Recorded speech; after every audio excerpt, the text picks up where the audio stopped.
창원시가 추진한 SBRT 공사에 여러 부실 시공 문제가 드러나자 재시공이 한창입니다. 이 가운데 누가 SBRT 사업을 시작했는지를 놓고 전현직 시장 간의 공방도 계속되고 있습니다. 장영 기자입니다. 더불어민주당 창원시 의원단이 SBRT 2차 현장 점검을 벌였습니다. 조경과 경계석, 도로 포장 등 5개 부문 17개 항목을 확인했습니다. 흙을 파내고 경계석을 걷어내자 점검단과 창원시 공무원 감리단 사이에 설전이 벌어집니다. 떨릴까? 네. 아니 요즘 자 떨려고 시공했습니다. 어? 잘못했다고? 아니 시공돼 시공했다고. 있다고. 이거 정확하게 그러면 감리단장이 확인했다 그러니까. 점검단은 예상했던 문제점이 드러났다고 주장합니다. 우수 갈로가 정확하게 안전을 위하고 지금 하락하면 양쪽으로 10cm가 더 나와 있어야 됩니다. 실질적으로 이게 지금 못다는 겁니다. 이게 그냥 이게 폭이 안 맞다는 예, 안 맞지. 폭이 안 맞습니다. 설계에 비해 나무 식재 깊이가 얕고 우수 관로 아래 콘크리트 시공이 미달하는 점이 확인됐습니다. 좀 정상적인 시공이라고 봐야 되겠습니까? 설계 도면적이 됐는지 확인해야 되지. 창원시는 2차 점검에서 확인된 문제점을 보완하는 한편 4월 완공은 변함이 없다고 밝혔습니다. 지적사항 부분에 대해서는 저희들이 조사를 해가지고 미흡한 부분이 있는 부분에 대해서는 보강을 하도록 그렇게 하겠습니다. 4월까지 마무리할 계획입니다. SBRT 공사를 어느 시장이 지시했는지를 놓고 전현직 시장 간의 공방도 계속되고 있습니다. 홍남표 창원시장은 모든 건 민선 7기에서 시작됐다고 주장했습니다. SBRT는 민선 7기에서 모든 게 다 시작되고 공사 계획까지도 그 당시 확정됐다. 그리고 민선 8기에 나왔던 그 허성무 시장께서 공약이 또 있었기 때문에 모든 계획은 거기서 다 수립됐고 그 뒤에 부득이 불가피하게 이제 공사를 했다는 걸 좀 이해해 주시면 좋겠고요. 허성무 전 창원시장은 재임 당시 공사 기간과 시민 불편을 고려해 착공하지 말라 지시했다고 주장했습니다. 단호하게 이야기했죠. 그러면 그건 안 된다. 1년을 하게 되면은 얼마나 많은 민원이 쏟아질 건데 그걸 누가 감당한단 말이에요. 내가 다시 재선되어서 오면 재논의해야 된다. 라는 이야기까지 했습니다. 제 기억은 분명합니다. 민선 7기와 8기 책임 공방은 고발과 맞고발로 이어졌습니다.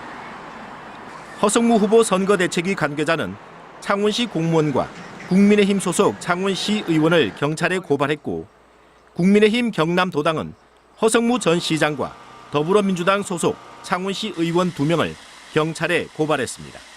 MBC 뉴스 장영입니다.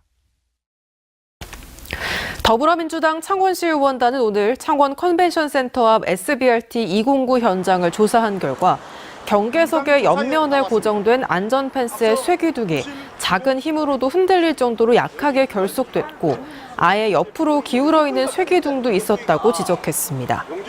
또 콘크리트를 충분히 채우지 않아 경계석이 일부분만 걸쳐져 있거나 콘크리트 타설 지점에 촘촘히 들어갔어야 할 용접철이 들어있지 않은 것도 확인됐다며 이후 109와 309의 부실 시공 여부도 조사하겠다고 밝혔습니다. 창원시가 추진 중인 원희대로 SBRT, 즉 간선급행버스 체계가 당초 올해 연말 개통해서 내년 2월로 연기될 전망입니다.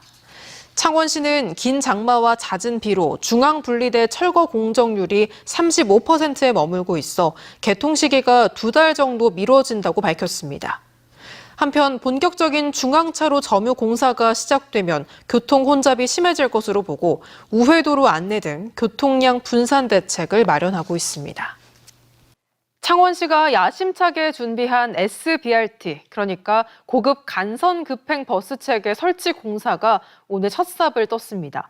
공사 기간 동안 시민들의 불편은 피할 수 없을 것 같은데 박완수 도지사가 작심한 듯 반대 입장을 밝혔습니다. 장영 기자의 보도입니다. 창원 원희대로입니다. 도로와 자전거 전용도로 사이 화단에서 나무를 뽑아냅니다. 창원 SBRT 공사가 시작됐습니다. 한 개 차로와 자전거 전용 도로를 막고 공사를 하다 보니 자전거 이용자들은 인도를 이용합니다. 앞으로 자전거 전용길이 없어지면 어떨까요? 그러면 못 타고 다니죠. 많이 불편하실 것 같아요. 그럼요. 예. 창원시가 SBRT 공사를 시작한 시각. 경상남도 실국 본부장 회의입니다. 박안수 도지사가 두 차례 걸쳐 SBRT 사업의 문제점과 우려를 지적했습니다. 자전거 도시 창원의 상징인 중앙분리대와 자전거 자동차 분리대를 없애는 데 반대 입장을 밝힌 겁니다. 나는 개인적으로 BRT 시스템을 위해서 그 중앙분리대와 자전거 도로 분리대를 없애는 걸 나는 반대합니다. 창원 원희대로 SBRT 구축 사업은 350억 원의 예산이 투입되는데 전체 사업비 가운데 15%인 52억 5천만 원은 경상남도가 부담합니다. 도지사의 발언 직후 경상남도는 창원시 공무원을 불러 업무 협의에 들어갔습니다. 창원시는 착공 전에 실시 계획과 설계가 확정된 만큼 설계 변경은 어렵다는 입장입니다. 지금 설계 변경을 하게 되면 공사를 어떻게 할 수가 없기 때문에 최대한 기존 설계대로 해서 저희들이 공사를 마무리하고 자전거 도로 문제는 이제 도와 협의해서 창원시는 SBRT 구축을 위해선 일부 중앙분리대와 자전거 전용 도로를 없애야 하는데 경상남도의 요청대로 하려면 새로운 사업 계획과 예산이 필요하다고 덧붙였습니다. 원희대로 SBRT는 도계광장에서 창원광장을 거쳐 가음정 사거리까지 9.3km 구간에 일반 차로와 분리된 간선 급행버스 차로를 구축하는 사업입니다. 창원시는 올해 말까지 공사를 끝내고 2단계 사업인 315대로 SBRT는 2025년 공사를 시작할 계획입니다. 민선 8기가 시작된 이후 경상남도와 창원시는 로봇랜드와 웅동일지구 사업을 놓고도 갈등 국면입니다. 원희대로 SBRT 사업은 경상남도와 창원시의 또 다른 갈등 요인이 되고 있습니다. 이처럼 공사가 시작된 마당에 실제로 설계 변경이 이뤄질지는 여전히 미지수입니다. MBC 뉴스 장영입니다. 창원시 도계광장에서 가음정 사거리를 잇는 원희대로 SBRT 공사가 다음 달 3일부터 시작돼 오는 12월 말까지 마무리됩니다. 창원시는 공사 기간 동안 교통 혼잡이 예상된다며 공무원들의 원희대로 이용 자제를 당부하고 자체 수립한 교통소통 대책을 교통영향평가 심의위원 자문을 거쳐 시행할 계획입니다.